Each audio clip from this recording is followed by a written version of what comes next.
Hello guys and girls, मैं chartered accountant प्रतीक विनय नेवे आपका स्वागत करता हूँ निश्चय बैच में। निश्चय लिया है टैक्स को बेहतरीन करने का, निश्चय लिया है आपको सीए के एग्जाम में टैक्स में नैया पार कराने का। यस गाइज, तो welcome all of you and चालू करते आज का सेशन विथ फुल जोश। And before going ahead, I am quite sure guys you must have subscribed to CA Pratik Neve YouTube channel, that is this YouTube channel.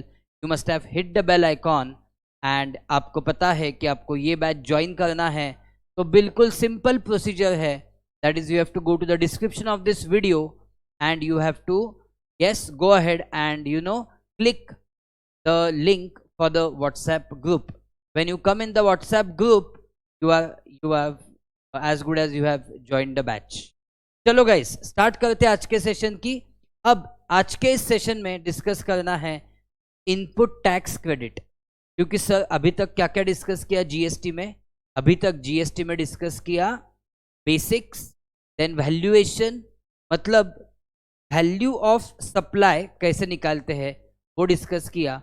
उसके बाद time of supply, मतलब किस value पे GST लगेगा, on what value GST will be chargeable, that was discussed in value of supply, जो कि discuss किया section 1515 of CGST act.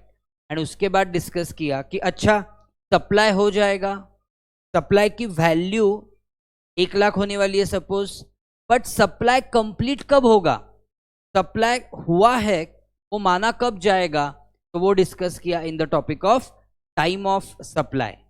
So I hope guys all of you are clear with value of supply and time of supply. Yes or no? Yes sir. अब जाते हैं towards the heart and soul of GST, the heart and soul of GST, or you can say heart and soul of any indirect tax, that is your topic of input tax credit. कौन सा topic? Input tax credit, ITC. तो sir क्या होता है ITC?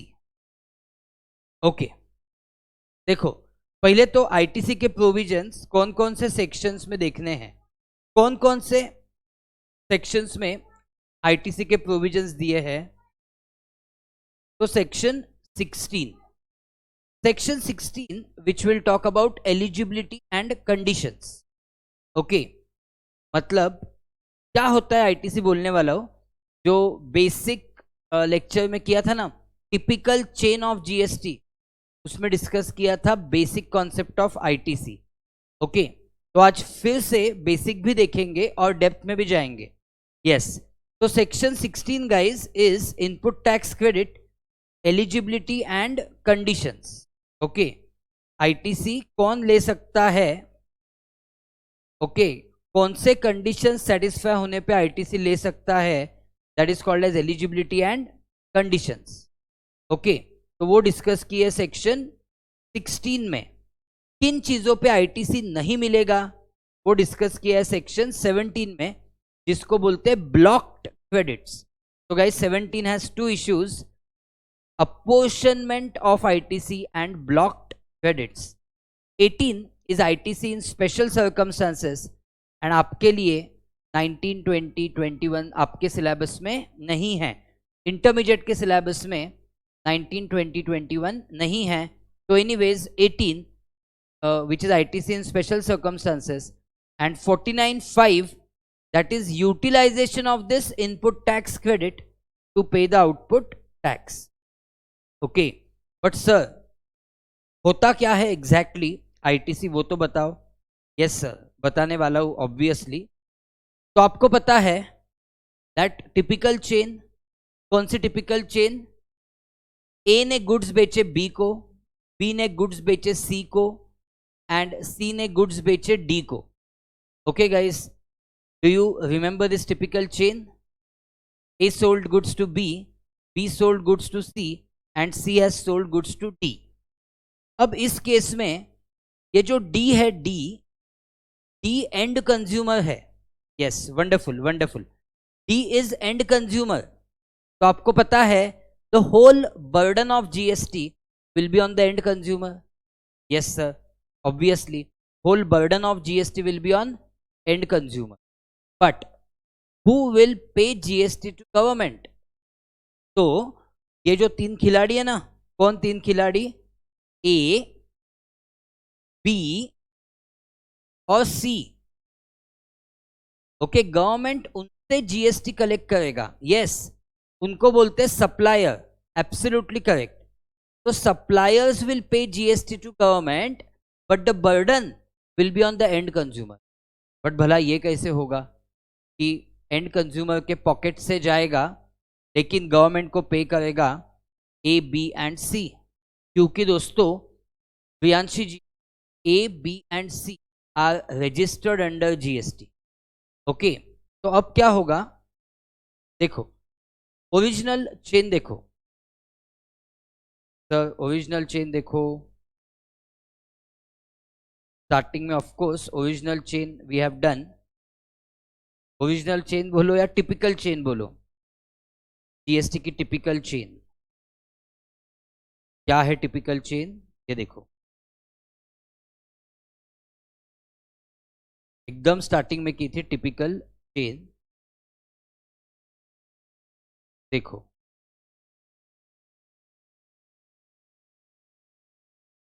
A sells goods to B, B sells goods to C, C sells goods to D. अब हुआ क्या है? A ने गुड्स बेचे 1000 रुपए को. A has sold goods for 1000. Okay, suppose GST percentage on this product is 10. तो A ने चार्ज किया 100 रुपीज GST. ओके, तो इनवॉइस प्राइस इज 1100. बट अब B की जो परचेस कॉस्ट है ना, B की परचेस कॉस्ट 1100 नहीं मानी जाएगी. Again, B's purchase cost will not be 1100. B's purchase cost guys will be taken as 1000. ये बहुत इंपॉर्टेंट पॉइंट है. B's purchase cost is taken as 1000.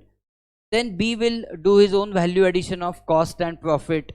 And suppose B के लिए selling price आ गई 1500. Okay, so guys, now B will charge GST of 150 and invoice price will be 1650. But जो अपना C है ना, C रिटेलर, वो 1650 price consider नहीं करेगा, वो 1500 ही करेगा. कॉस्ट उसकी ही विल कंसिडर एज 1500. ओके, अब ये मैजिक क्यों हो रहा है वो समझना है. ओके, बट उसके पहले assume selling price for C is 1750.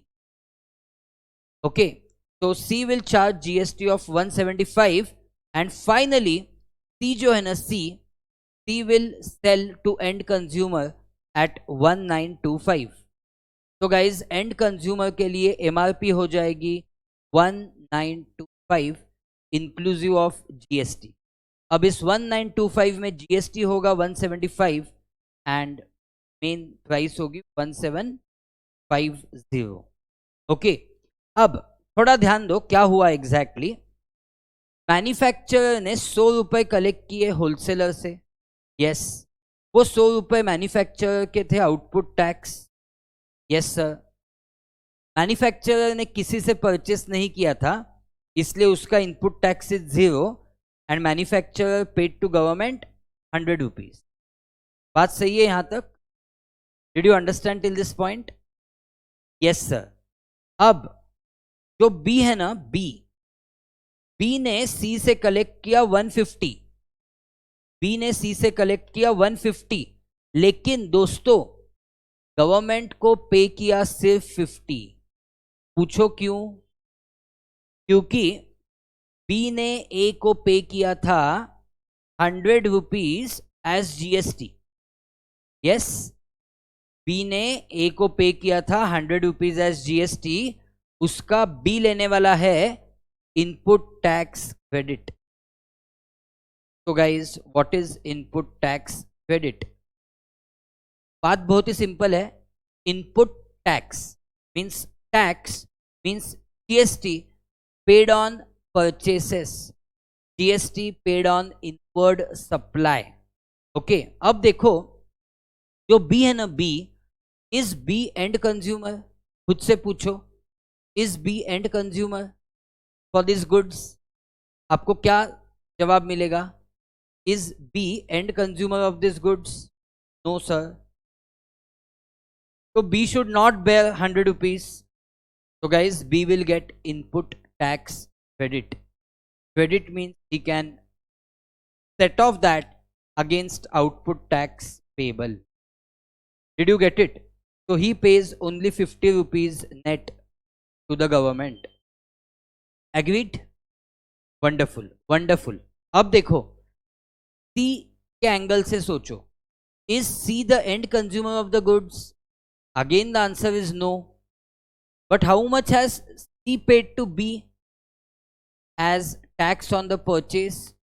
So C has paid to B 150 rupees. This 150 rupees. So ये 150 C लेगा set off from 175 payable, and he will pay only net 25 to the government. Getting it? So overall what government collects is 175, and ये वही 175 है जिसका burden and consumer पे था. Agreed? तो इस एंटायर चेन में दोस्तों एक चीज ऑब्जर्व करना. In this entire chain observe one thing. A is passing on the liability to B. Liability मतलब the burden. A is passing the burden to B. B is passing the burden to C, and ultimately C is passing the burden to end consumer D. But D cannot pass on burden to anyone because D is the end consumer, and GST is destination based, consumption based, indirect tax. बात समझ में आई कि नहीं? Yes sir. तो ये passing of burden होता है, सही है. 100 रुपए ए ने बी को पास किया. यस. बी से ही कलेक्ट करके ए ने गवर्नमेंट को पे किया 100. Yes sir. बी ने सी से कलेक्ट किया 150. बट 150 में से 100 का लिया सेट ऑफ. यस. तो वो जो सेट ऑफ होता है ना, वो सेट ऑफ करने की जो क्या बोलते हैं फैसिलिटी होती है ना, उसको बोलते हैं input tax credit. Guys, did you get this point? Yes. But अगर डी भी यहाँ पे रजिस्टर्ड है एंड डी ने ये खुद के बिजनेस के लिए लिया है, तो ऑफ कोर्स डी भी सेट ऑफ ले सकेगा, and you know the chain will continue. But मेरा अजम्पशन यहाँ पे क्या है? My assumption here is that D is the end consumer. कहीं ना कहीं पे तो चेन स्टॉप करके आपको दिखाना पड़ेगा ना. तो D is the end consumer. Agreed?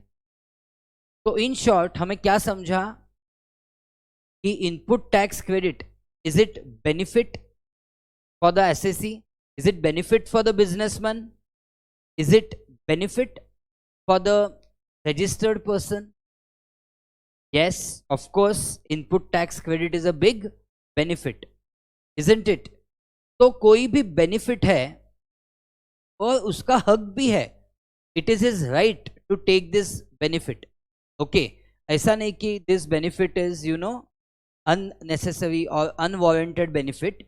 ये बेनिफिट नेसेसरी भी है ये लॉ चलाने के लिए, क्योंकि एंड कंज्यूमर के माथे पे ही बर्डन आना चाहिए. ओके, एंड हर एक बाकी सप्लायर ने आईटीसी लेना चाहिए. Did you understand? तो दोस्तों, go back to the topic of input tax credit and check.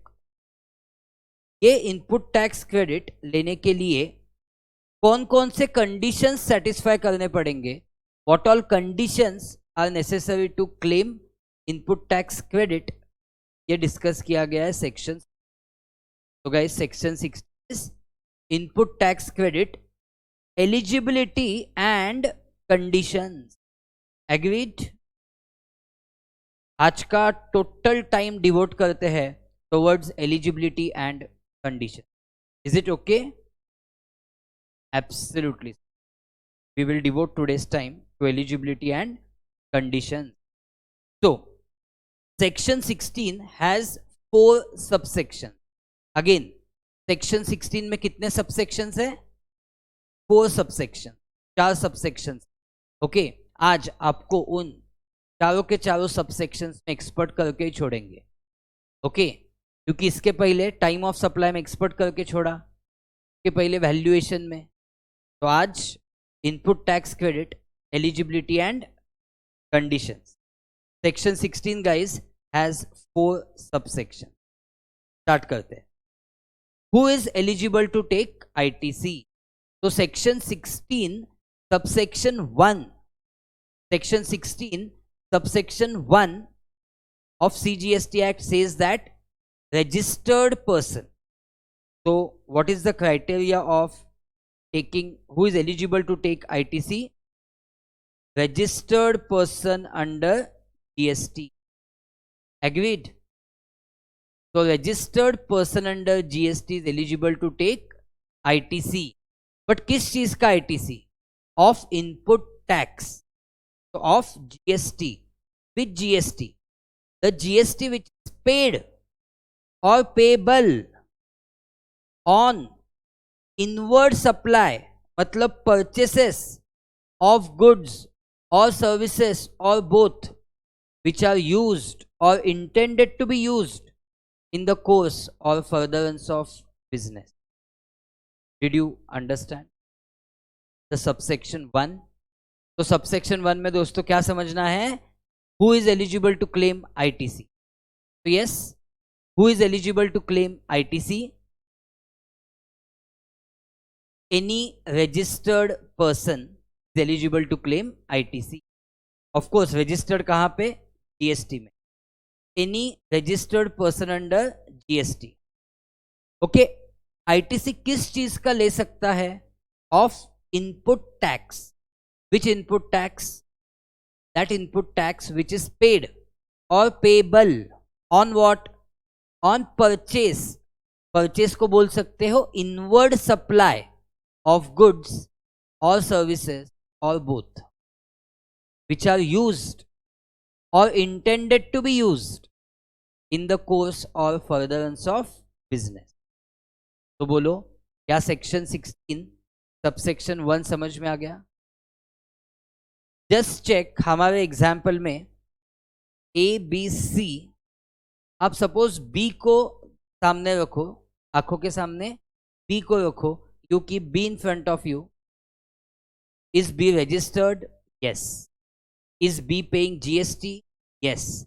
Is it on inward supply of goods or services or both, which are used or intended to be used in course or furtherance of business? Yes. तो is be eligible to claim ITC? Is B eligible to claim ITC? Of course, yes. Did you all understand? Bolo fatafat guys. And those watching on YouTube, I am quite sure that you all are and आपके वो comment से मुझे पता ही चलता है you are following it very well. Wonderful, wonderful. ये जो ITC आपने लिया है ना अभी, वो ITC चला जाएगा इन ई क्रेडिट लेजर. कहाँ पे जमा होगा वो ITC? Guys, that ITC will be credited in E credit ledger. Stands for electronic. Yes, E stands for electronic. तो आपने जो ITC अवेल किया है, आपने जो ITC अवेल किया है, वो कहाँ पे क्रेडिट होने वाला है? ई क्रेडिट लेजर. ओके, और आपके ITC का अच्छा खासा बैलेंस बनेगा. Agreed? Did you get it? Your ITC, there will be a balance in your ITC e credit ledger, और वो जो बैलेंस है, वो बैलेंस उसके बाद आप यूज कर सकते हो to pay the output tax. Agreed? समझ में आया कि नहीं? देखो, सपोज मैंने आपको 1 लाख रुपए का चेक दिया. Assume I give you check of 1 lakh rupees. Can you take that check and go to the shopping mall and do the shopping of whatever, phone, clothes? No sir, not possible. उस check को पहले हमें करना पड़ेगा bank में deposit. Yes or no? You will have to deposit that check in the bank. Bank में क्या होगा? बैंक का बैलेंस बढ़ेगा. यस, बैंक का बैलेंस बढ़ेगा मतलब you will get a credit balance. Yes, you will get a credit balance. In same way guys, government is giving you availment of input tax. जो आपके एसेट है, अब आपको क्या करना है, उस इनपुट टैक्स का क्रेडिट लेना है. एंड वो कहाँ पे लेने वाले हो? In the ledger called as e credit ledger. Yes, कहाँ पे जाएगा वो? E credit ledger. तो ठीक है सर, ई क्रेडिट लेजर में बैलेंस चला गया. अब क्या करेंगे? अब दोस्तों उस ई क्रेडिट लेजर को यूज करना है to pay output tax. You have to use the balance in the e-credit ledger to pay output tax. Agreed? Yes sir. अब एग्जाम्पल देखो. Okay, suppose for month of September output tax is 18%. सितंबर के लिए output tax कितना है?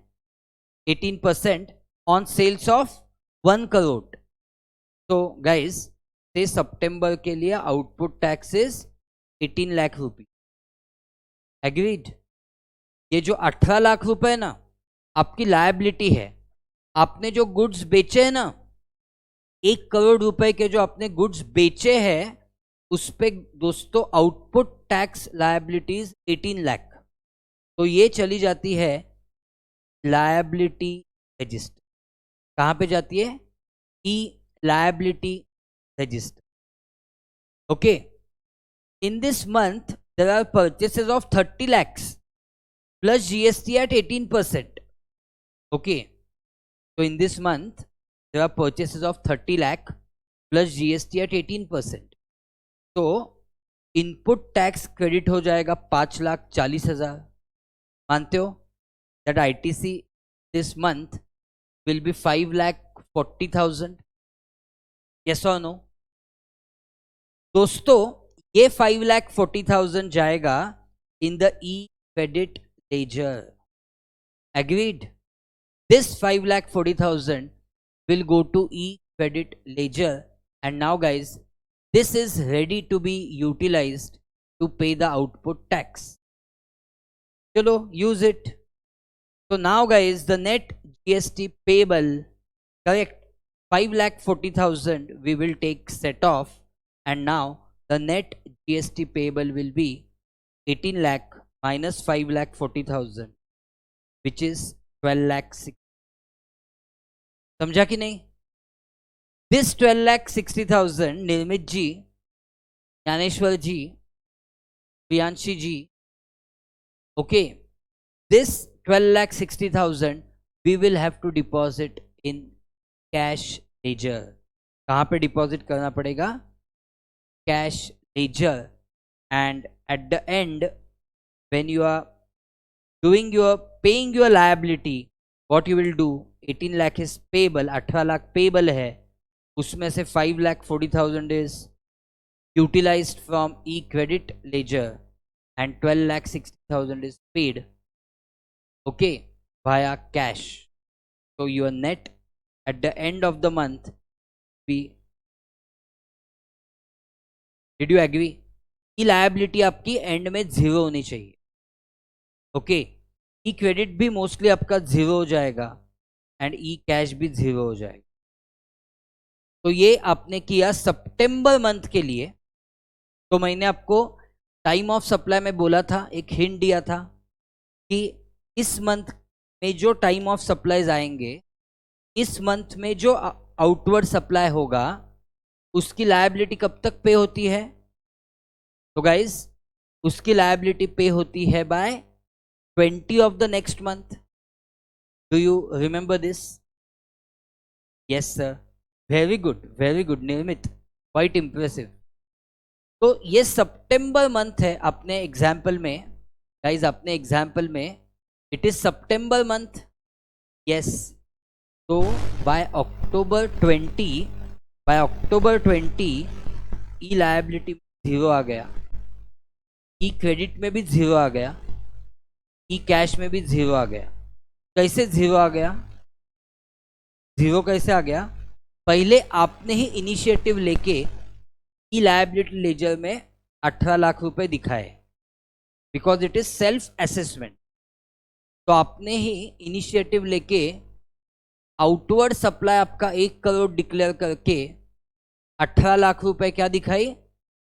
Liability दिखाई। Agreed? अब 18 लाख रुपए आपकी लायबिलिटी है, बट आपने क्रेडिट क्लेम किया आईटीसी का। You have claimed ITC credit in the e credit ledger to the extent of 5,40,000। अब आपके पास 18 लाख पेबल है और 5,40,000 एसेट है। 18 लाख लायबिलिटी है, 5,40,000 यस एसेट है। तो आपको पता चला, आपने कैलकुलेशन किया मेंटली, 18 लाख माइनस 5,40,000 आपको मिला 12,60,000। तो आपको तो लायबिलिटी नील करनी थी, तो आपने अब 12,60,000 डिपॉजिट किए ई कैश लेजर में। तो अब दोस्तों आपका पेबल है 18 लाख, ओके, आपका आईटीसी है 5,40,000 और आपके कैश अकाउंट में पड़ा हुआ है 12,60,000। अब आप बाय 20 अक्टूबर इंस्ट्रक्शन देने वाले हो। By filing 1 GST return you are going to give a instruction. What instruction? That debit my E credit ledger by 5,40,000, debit my E cash ledger by 12,60,000।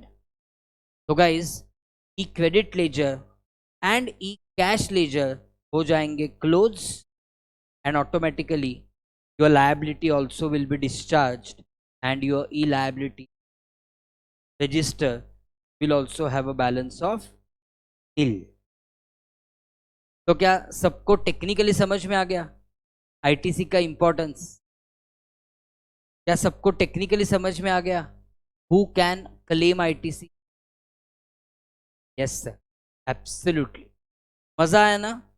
You liked it right? या आगे जाके link करते रहना है। We have to keep on linking this to something. But अभी क्या समझना है? 16(1) को समझना है as to who can avail. Yes sir, absolutely. अब आगे बढ़ते दोस्तों। 16(2), व्हाट इज 16(2)? मैंने पहले ही बोला 16 has dash subsection, 16 has 4 subsection. 1 हो गया, now going to 2। Okay, 2 my dear friends talks about conditions for availing input tax credit. कितने कंडीशंस है? There are 6 condition. How many conditions? There are 6 conditions. सब lecture देखते देखते मेरे साथ बोलेंगे, रिकॉर्डेड देख रहे तो भी बोलेंगे 6 कंडीशंस।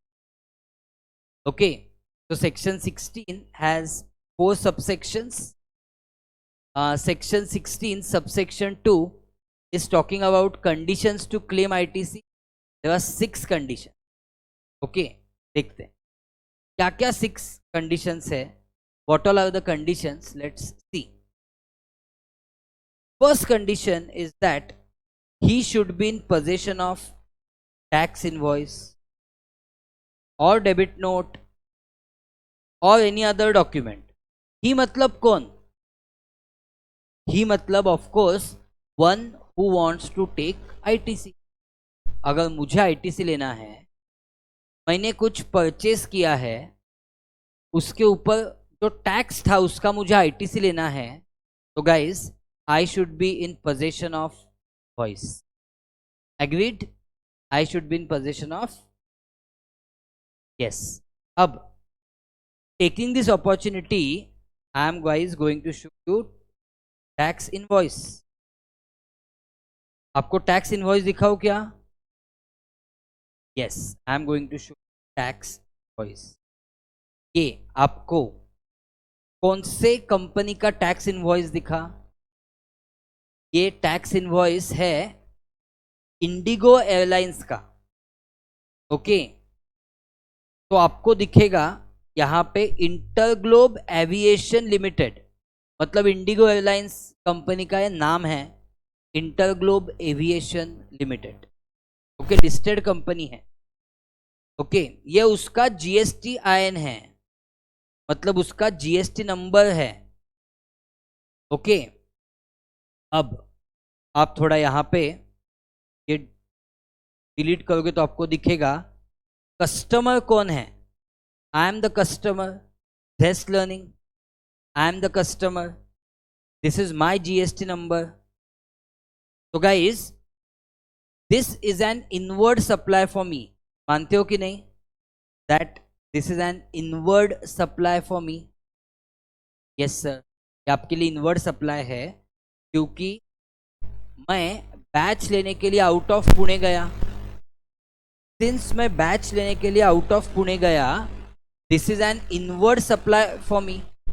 ऐसा है क्या कि ये जो टिपिकल चेन देखी वो सिर्फ गुड्स में ही होगी, कि A sales goods to B sales goods to C sales goods to D?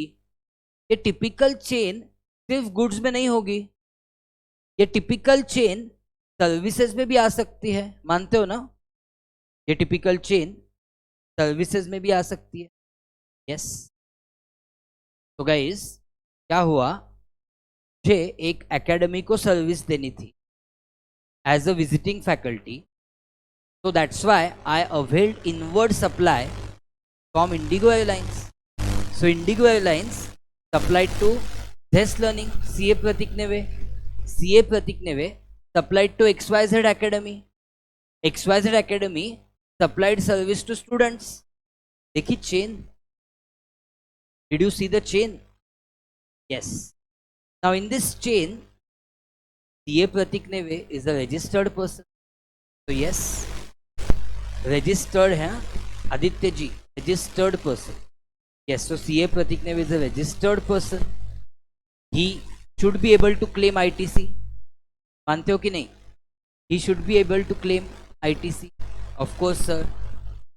So, on my inward supply of air travel service, समझ में आ रहा है? On my inward supply of air travel service, I should be able to claim ITC. For that, basic condition is that I should be in possession of document called as tax invoice. Agreed? तो इस case में देखो क्या हुआ है, CGST and SGST charge हुआ है। कितना हुआ है? 166 रुपीज। ओके, तो इस 166 ईच का I am able to claim ITC. Okay, because I am in the position of tax and I am a registered person and this is a inward supply availed. Okay, availed. This is the inward supply availed in course of furtherance of business. Agreed? सबको समझ में आया? पहली condition? Yes sir, yes sir, absolutely, wonderful, wonderful. तो इससे ही practical way से GST देखना है। ओके, ब्लाइंडली देखना नहीं है, बहुत प्रैक्टिकल वे से देखना है। तो मेरे केस में InterGlobe Aviation is a supplier. Yes sir, InterGlobe Aviation is a supplier. I am the recipient of supply. Yes, ये Prateek Neve is the recipient of supply. assume that बहुत ही इंपॉर्टेंट कंडीशन है, इनवॉइस वाली कंडीशन सबको समझ में आ गई. Now I am going to next condition, that is double A वाली कंडीशन. 6 कंडीशंस है, A B A C and D, ऐसे 6 कंडीशंस है. ए कंडीशन देख ली. Now we are going to A condition. तो ए कंडीशन बड़ी interesting है। Okay, A condition क्या बोलती है? ए कंडीशन सेज दैट, देखो, डिटेल्स ऑफ इनवॉइस, ये जो अभी इनवॉइस है ना, इसके details has been furnished by supplier, मतलब IndiGo airlines. In our example, IndiGo airlines should give details of this invoice in their statement of outward supply। मानते हो कि इंडिगो एयरलाइंस ने जो मुझे सप्लाई किया है एयर ट्रैवल का, it is a outward supply for Indigo airlines, ये मानते हो कि नहीं? यस, इंडिगो एयरलाइंस के लिए आउटवर्ड सप्लाई है, मेरे लिए इनवर्ड सप्लाई है, मानते हो? ऑफ कोर्स, बट ये इंफॉर्मेशन गवर्नमेंट तक जानी चाहिए ना, government should get this information. तो Indigo airlines, that is supplier, is expected to give this information to government in the statement of the outward supply. तो इंडिगो एयरलाइंस क्या file करेगी? There is something called as GSTR-1। तो guys, IndiGo airlines will file details of their outward supply in form GSTR-1। Okay, and government को समझ में आएगा, हाँ भाई, सीए प्रतीक नेवे का इनवर्ड सप्लाई हुआ है। ओके, 5,000 रुपए का, अपने एग्जाम्पल में 5,000 रुपए का इनवर्ड सप्लाई हुआ है, जिसपे GST इज 250। तो guys, government will give me input tax credit of 250 rupees in my statement of inward supply। ये statement of inward supplies कौन बनाएगा? statement of inward supplies कौन बनाएगा? गवर्नमेंट बनाएगी। ओके, तो गवर्नमेंट क्या करेगी? मैंने जिन जिन से परचेस किए हैं, ओके, वो सब लोग उनका GSTR-1 फाइल करेंगे, मतलब वो सब लोग उनका statement of outward supply file करेंगे। यस, उससे गवर्नमेंट मेरा क्या बनाएगी? उससे गवर्नमेंट मेरा बनाएगी GSTR-2B। GSTR-2B is a statement of inward supply. तो ये होना चाहिए for claiming input tax credit. Okay, the input tax of which I want to take credit should be reflected in my GSTR-2B। Is it guys clear to all of you? क्या condition है? क्या condition है? Clear हो गई condition? ये Indigo airlines के लिए outward supply था, तो वो रिफ्लेक्ट होना चाहिए उनके GSTR-1 में। वो जब उनके GSTR-1 में जाएगा तो गवर्नमेंट वो मेरे GSTR-2B में डालेगी। यस, वो गवर्नमेंट GSTR-2B में डालेगी। That is, yes, GSTR-2B is not prepared by me, GSTR-2B is prepared by government for me. तो मेरे लिए वो रेडीमेड स्टेटमेंट है। Did you understand? मेरे लिए वो क्या रेडीमेड स्टेटमेंट है। Yes sir, wonderful wonderful. तो अब ना थोड़ा और टेक्निकली आपको समझाता हूँ। I will now explain you more technically. ध्यान दो, ध्यान दो। सपोज ये जो ट्रांजैक्शन है ना, कौन सा? इंडिगो एयरलाइंस एंड के प्रतीक नेवे के बीच ये ट्रांजैक्शन हुआ 5 मई को। कब हुआ ट्रांजैक्शन? 5 मई को गाइस, मतलब 5 मई को इनवॉइस निकला, मतलब टाइम ऑफ सप्लाई 5 मई है। मतलब दोस्तों, ये इंडिगो एयरलाइंस के लिए आउटवर्ड सप्लाई कौन से मंथ का है? तो इंडिगो एयरलाइंस के लिए this is N outward supply for the month of May. मानते हो कि for Indigo airlines this is outward supply for the month of May. Yes sir. समझ में आया कि नहीं? तो उनका टाइम ऑफ सप्लाई 5 मई हो गया, because time of supply is date of issue of invoice और date of receipt of payment, whichever is earlier. yes sir. अब देखो, ये जो इंडिगो एयरलाइंस है, मतलब इंटरग्लोब एविएशन प्राइवेट नहीं, इंटरग्लोब एविएशन लिमिटेड जो कंपनी है, वो उनका return for outward supply file करेगी. Statement of outward supply file करेगी. मतलब उनका क्या क्या सेल हुआ है वो फाइल करेगी. कब? मई के लिए वो फाइल करेंगे बिटवीन 1 to 10 जून. मई के लिए इमीडिएटली मई में थोड़ी फाइल करेंगे, मई में फाइल करेंगे 1 to 10 जून के बीच में. समझ में आया यहां तक सबको? यस और नो? टेक्निकल होने वाला है, टैक्स है तो टेक्निकल होने वाला है, मजा लेके सीख. 1 to 10 जून तक वो फाइल करेंगे GSTR 1. एंड दोस्तों, वो मेरे GSTIN मतलब GST के डिटेल्स देंगे, वो मेरे GSTIN देंगे, GST आइडेंटिफिकेशन नंबर देंगे. किसका? ये प्रतीक नेविक. तो अब गवर्नमेंट को क्या समझेगा? That it is a purchase for CA Pratik, and government will reflect it in my GSTR 2B.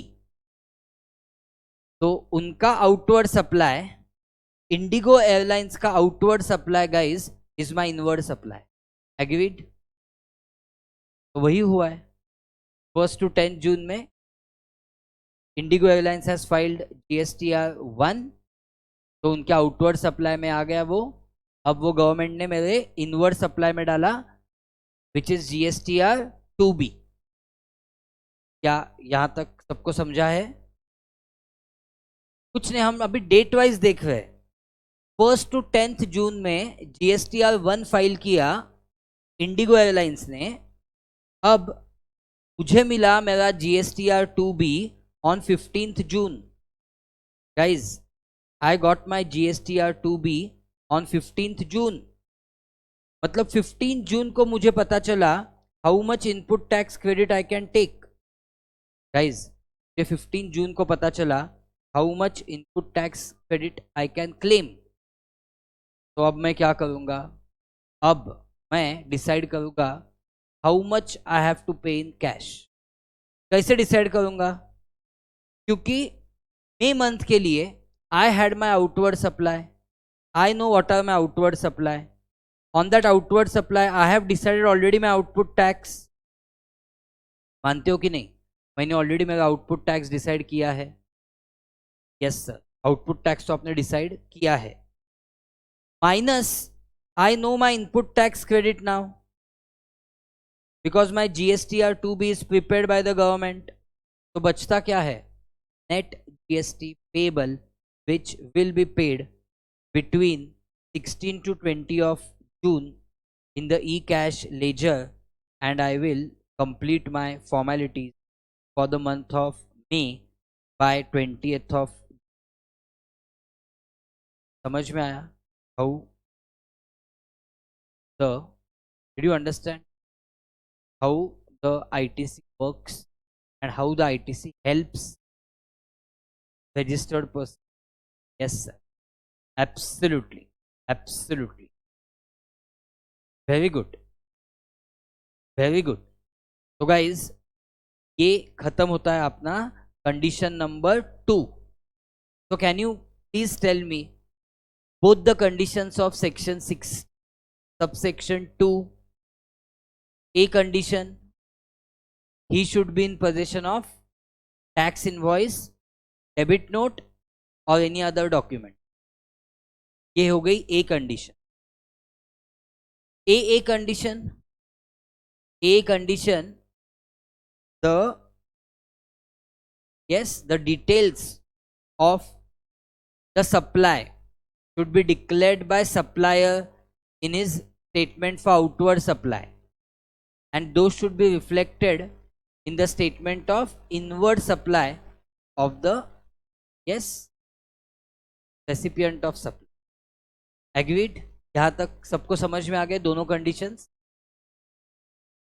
Yes or no, guys? Yes sir, absolutely. Next condition. तो दो ही कंडीशंस काफी नहीं है, क्योंकि गुड्स थर्ड कंडीशन जो कि क्लॉज बी में दी गई है, that condition says he has actually received goods or services or both. मतलब सिर्फ इनवॉइस आके फायदा है क्या? नहीं नहीं सर, सिर्फ इनवॉइस आके फायदा नहीं है. द गुड्स और service should be actually received. Again guys, again tell me what is the condition? The goods और service should be actually received. समझा condition? Did you understand the condition? Physically वो goods या service receive होने चाहिए, तभी ITC ले सकते हैं. And on satisfaction of all 6 conditions ITC can be taken. बीच में और नहीं है, एंड है. There is no O R और, there is A and D and. मतलब जब 4 आउट ऑफ 4 कंडीशन सेटिस्फाई हो गए, 4 पहले थे अब 6 है, सॉरी, जब 6 आउट ऑफ 6 कंडीशन सेटिस्फाई होंगे तब भी आईटीसी ले सकते हैं.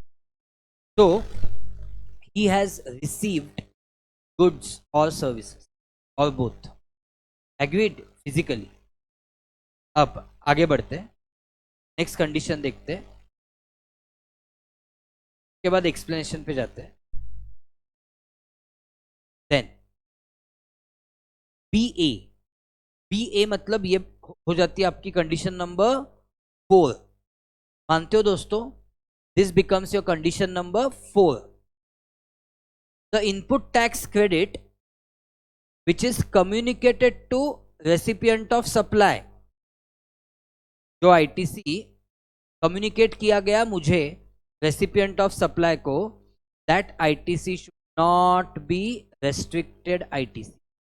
ये थोड़ा आगे जाने के बाद ये कंडीशन एकदम डेप्थ में समझ में. अभी इतना ही समझ लो कि आईटीसी ब्लॉक्ड नहीं होना चाहिए. ओके, आईटीसी अलाउड होना चाहिए. The ITC communicated to recipient of supply should not be restricted ITC. ये हो गई आपकी condition number 4. Because A B. अब आती है condition number 5, that is C. C condition बोलती है कि tax on the supply should be actually paid to the government. Again guys, what is the condition? Tax on the supply should be actually paid to the government और deposited to the government. मतलब usually friends, who is liable to pay GST? Usually who is liable to pay GST? तो आप बोलोगे कितना आसान है. Usually it is supplier who is liable to pay GST. मानते हो कि नहीं? So guys, I should have got invoice from Indigo, number 1. Number 2, Indigo should have filed their return for outward supply, which should have been communicated in my GSTR2B, that is statement of inward supply. Condition number 3, the service should have been actually received, मतलब वो plane safely land होना चाहिए. Okay, condition number 4, the ITC communicated to me should not have been restricted. And condition number 5, the tax on the supply should have been paid to the government.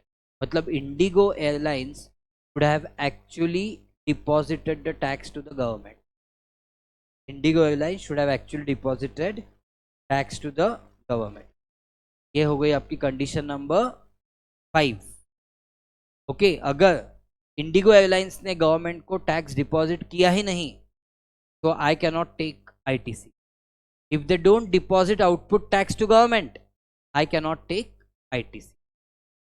Here, and lastly, he must have furnished. He matlab the one who wants to take ITC. He must have furnished GST return under section 39. The one who wants to take ITC would have furnished GST return under section 39. So guys and girls, did you understand all conditions of section? Yes sir, absolutely. There are 6 conditions given in section 6 subsection 2. Is it absolutely clear to all of you? Yes or no?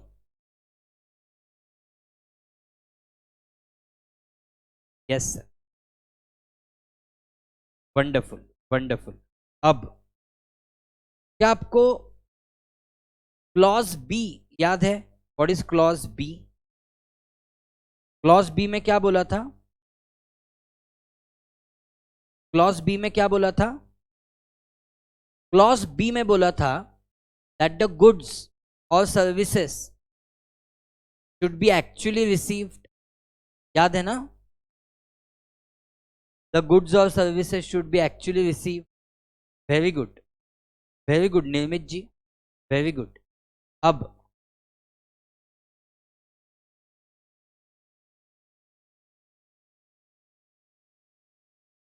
मजे की बात देखो. मजे की बात देखो. There is one explanation. There is one explanation given section subsection 2 clause. ये explanation क्या है? ये एक्सप्लेनेशन गवर्नमेंट ने ही दिया है. कहां पे दिया है? Section subsection clause B of CGST act. Okay. Explanation मतलब आपको कैसे पढ़ना चाहिए पर्टिकुलर क्लॉज, या फिर इस क्लॉज का इम्प्लीकेशन क्या है, तो उसको बोलते हैं एक्सप्लेनेशन. तो क्या एक्सप्लेनेशन दिया है देखो. सपोज एग्जाम्पल के साथ समझाता हूं. ए है, ए ने गुड्स बेचे बी को, बी ने गुड्स बेचे सी. एग्रीड? ए ने goods,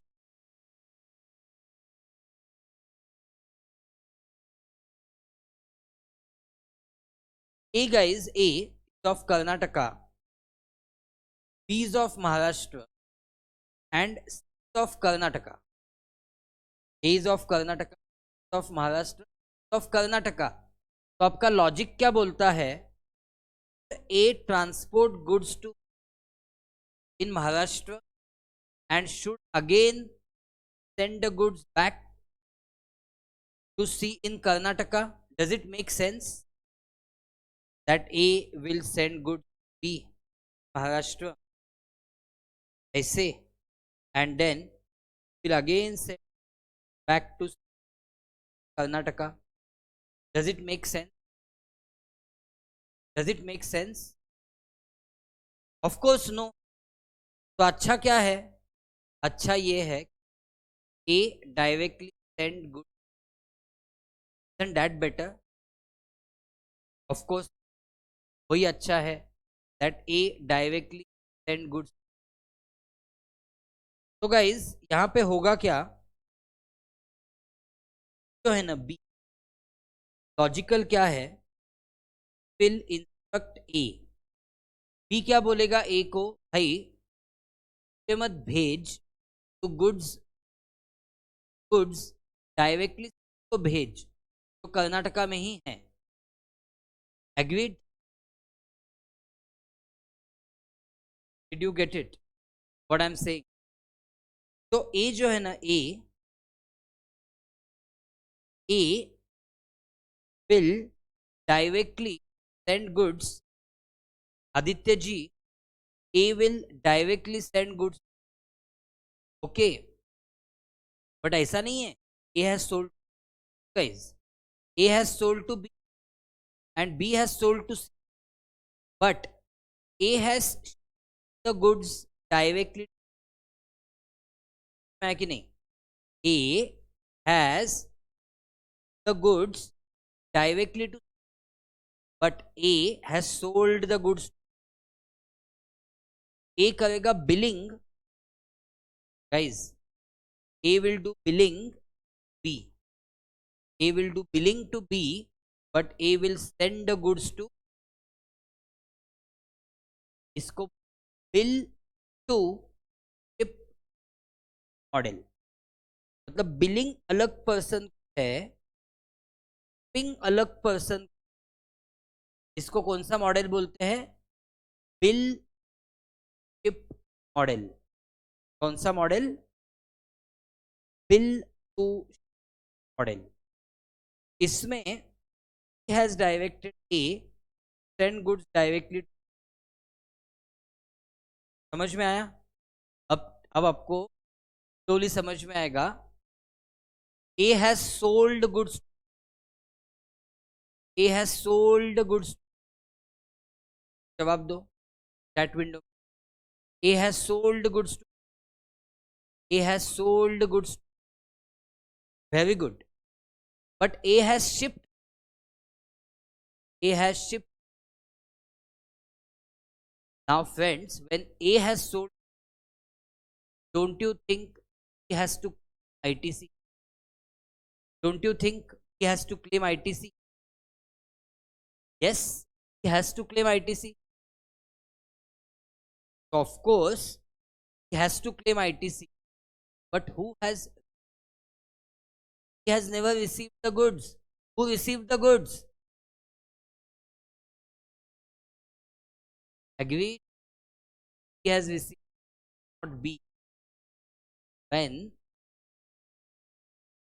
listen carefully, when C that he has, इसको बोलते हैं yes. When A sends goods on behalf of B, then it is D. क्या deemed हुआ है? That has, and automatically will satisfy condition of the goods we actually, and B will be able to tax. Of course, if other क्या सबको समझ में आया?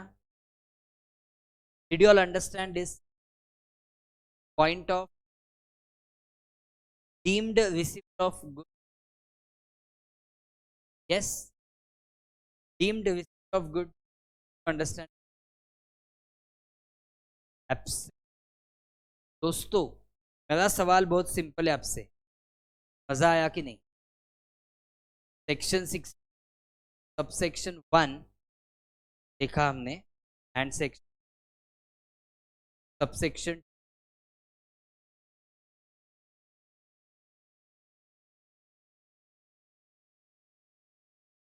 My question, ये marks and all by product, मेरे हिसाब से मार्क्स हो गए बाय प्रोडक्ट. आप जब लेके सीख तो अपने आप वो मार्क्स हो गए.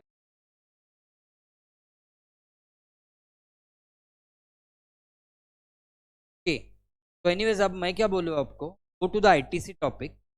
2 मिनट के लिए पढ़ो, सेक्शन 1 पढ़ो, सेक्शन 6 पढ़ो, और फिर घर आज का next session.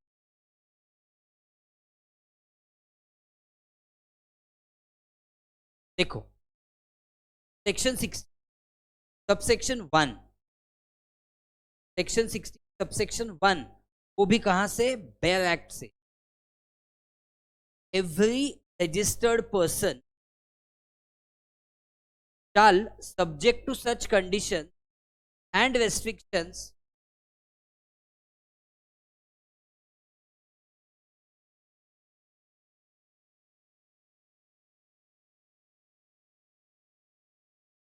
sorry, I am back. Every registered person shall subject to such conditions and restrictions as may be prescribed and in the manner specified in section 49, be entitled to take credit of income tax, take ITC, charged on any supply of goods or services or both to him, which are used or intended to be used in the course or furtherance of his business, and said amount shall be credited to the e-credit ledger of such person. ये हो गया आपका सब 1. तो subsection 1 का sir हर एक element अच्छे से अब देखो subsection 2.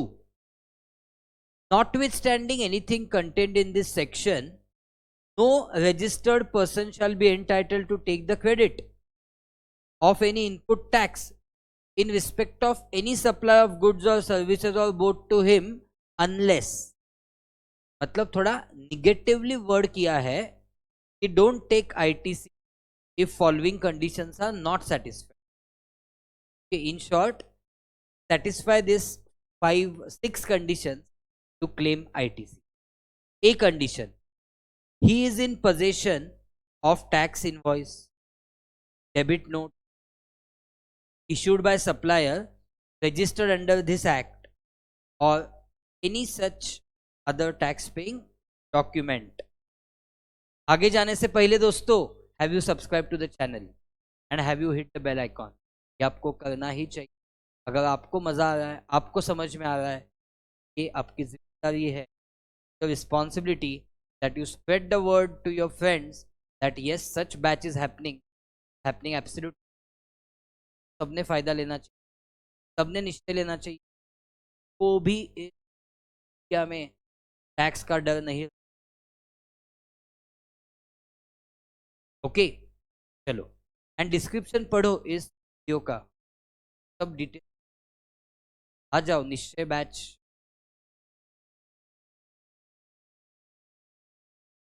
Details of the invoice or debit note, okay, referred to in clause A has been furnished by the supplier. So details of invoice have been furnished by supplier in his outward supplies, and such details have been communicated to recipient of such invoice or debit note, means in that statement of inward supply. Then he has received the goods or services or both, and जैसे discuss किया उसके लिए explanation है. क्या explanation है?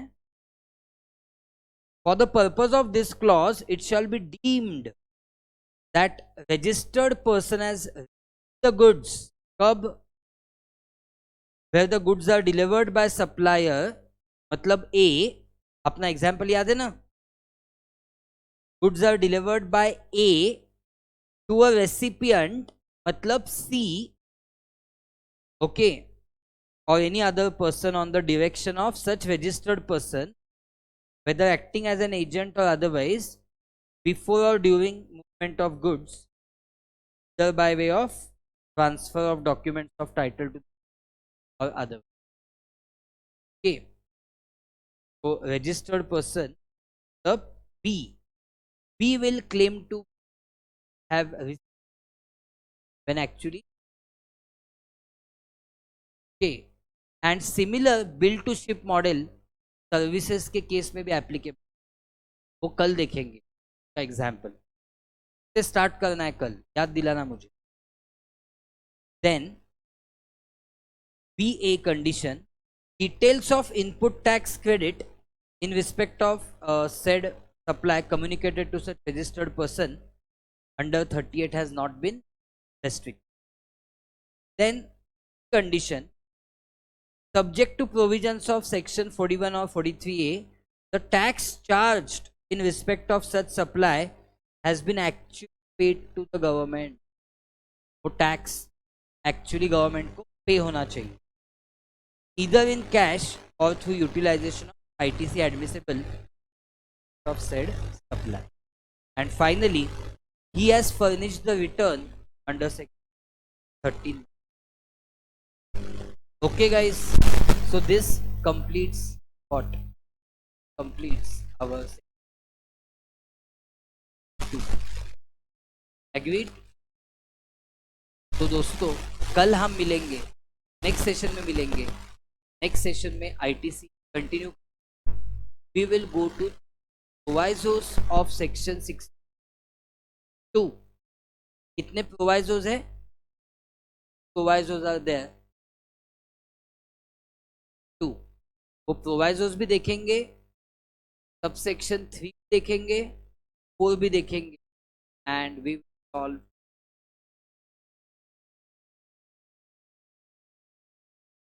So I hope guys that you have liked today's session and this being helpful for all of you. Okay. आज का session खत्म करने से पहले मैं बोलूँगा, I thank you on behalf of best learning ये Prateek tax class for attending this batch.